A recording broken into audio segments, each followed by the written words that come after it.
Your phone lights up, and a 7-day checkmark chain sits on the screen like a verdict. I didn't give you discipline. I gave you a counter you're trained to protect. This is for the capable drifter who can work hard, but keeps quitting the moment the streak cracks. Why does one missed day erase the whole week in your head? Stay with me and I'll give you one piece of kinetic friction you can do today that breaks the counter's authority in under 5 minutes. I'm going to walk you through the loop: trigger, reward, rationalization, repetition, so you can see exactly where you consented. When the counter becomes a scoreboard, you stop serving the behavior and start serving the avoidance of reset to 0.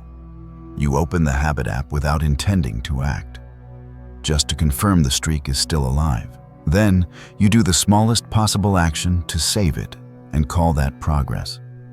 You call it discipline. Hypnotic rhythm, in plain language, is repetition that runs you because choosing costs effort. Trigger, the chain. Reward, relief. Rationalization, minimum counts. Restart Monday. Repeat. Protect the number. One loop is minimum counts and standards shrink. Another loop is miss a day, avoid the app. Drift expands. A third loop is restart Monday. Relief now, action later. Hidden detail. The chain is vivid, the work is invisible. Symbolic correspondence. What is counted can feel like what is true. Next, you'll see the hinge where you quit. The reset to 0 screen. The reset to 0 screen is the moment my leverage becomes visible. The object trigger is simple. You open the app and see the chain broken or the count dropped, and your mind reads it as loss. The reward you chase is immediate relief, so you do the fastest thing available. You close the app, you flip the phone face down, you remove the witness. That avoidance is not an accident. It is the repetition I am training. You tell yourself one clean line, and you believe it because it reduces friction.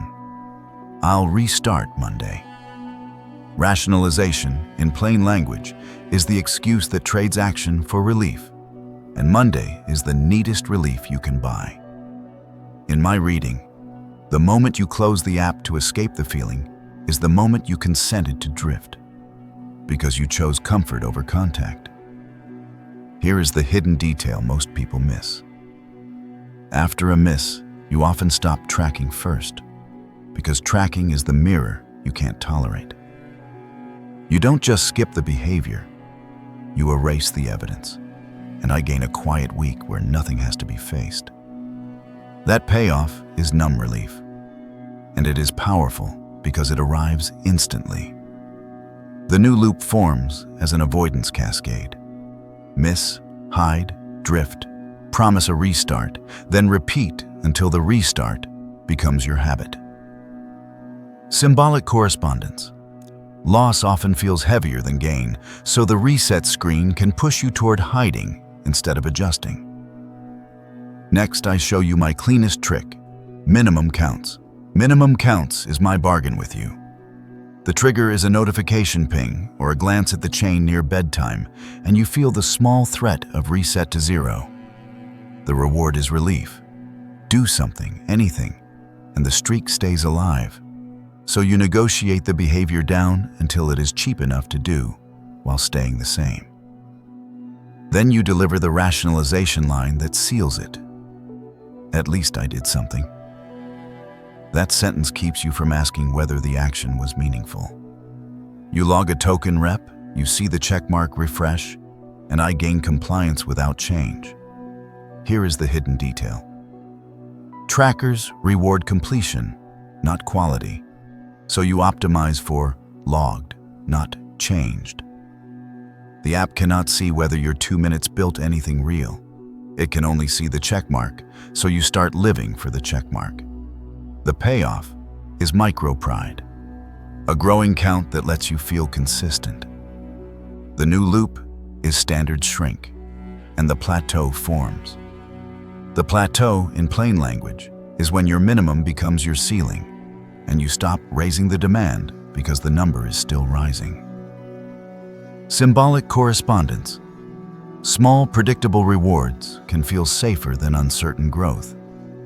So the minimum starts to feel like wisdom. Next, I show you why day 7 is a trapdoor. The week boundary turns into a ritual reset.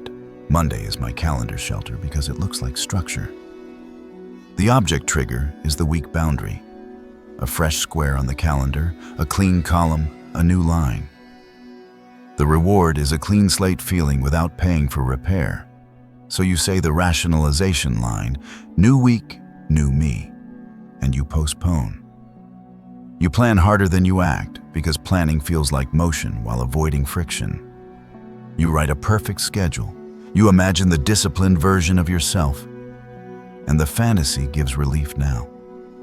You slide tasks into neat blocks. You set reminders, and you feel back on track before a single rep, page, or minute is paid. That relief is my profit, because it arrives without kinetic friction. Then midweek arrives, the day gets messy, and you return to minimum counts. Or you miss and hide again, and hypnotic rhythm stabilizes. An inbox spike, a late meeting, a tired night, and the calendar becomes decoration, while the streak becomes the only thing you still protect. Here is the hidden detail. Start Monday is socially acceptable delay. Nobody challenges it, including you. So the postponement stays invisible. The payoff is permission to drift with a clean story. The new loop becomes a weekly relapse ritual. Reset, overpromise, collide with friction, retreat, then reset again. Symbolic correspondence. Boundaries can feel like control because attention loves clean edges, even when behavior stays unchanged. Next, I show you my real leverage. I make you need the counter as a witness. At a certain point, the counter stops being a record and becomes a witness. The object trigger is the presence of the app and the chain. If it is there, you feel compelled. And if it is absent, you float. The reward is an identity hit. The system sees you. The streak stays intact, and you can feel consistent without asking what changed. Your rationalization line sounds mature. I need accountability. In my reading, that often means you outsourced authority to a scoreboard. The hidden detail proves it. The strongest sign is the urge to log after doing it, because you cannot feel finished until the witness certifies the action. You can see it when the app won't sync. You did the work, but the counter didn't move, and a thought appears. It doesn't count. So you hunt proof, screenshots, notes, anything that can restore the number, because the number became the certificate, not the action. Turn notifications off and you forget. Not because you lost capability, but because the cue was never internal. That payoff is borrowed will, and it is efficient for me. The new loop is witness addiction. No tracker, no action, no identity hit. So you drift until you can restart the chain and feel real again. Symbolic correspondence. Autopilot tends to follow the loudest cue unless an override rule exists. In Chapter 6, I remove my leverage with 2 small acts. Unlogged action and a controlled reset. You will not break hypnotic rhythm with mood. Kinetic friction, in plain language, is a small, uncomfortable act that interrupts the loop at the point you usually rationalize. Definiteness is the verdict that replaces the counter's authority with your own. Dare 1 removes the witness, so the reward cannot be bought with a checkmark. First, open the app and stare at the counter for 5 seconds. Feel the trigger. Second, close it and do 90 seconds of the action unlogged. Enter the void. Third, write 1 line, "The counter is not my purpose." Then walk away for 30 seconds as closure. The void, in plain language, is action without applause, and it exposes the exact place you depended on being seen. When the thought appears, it won't count. You are hearing rationalization in its pure form. Do not negotiate with it. That negotiation is the loop. Dare 2 uses 0 as a choice, not a sentence, so the loss lever fails. First, reset the streak to 0 on purpose, or delete the tracker if that is the real reset. Second, do a 2-minute version immediately. Minimum time, not minimum meaning. Create kinetic friction. Third, say one verdict out loud.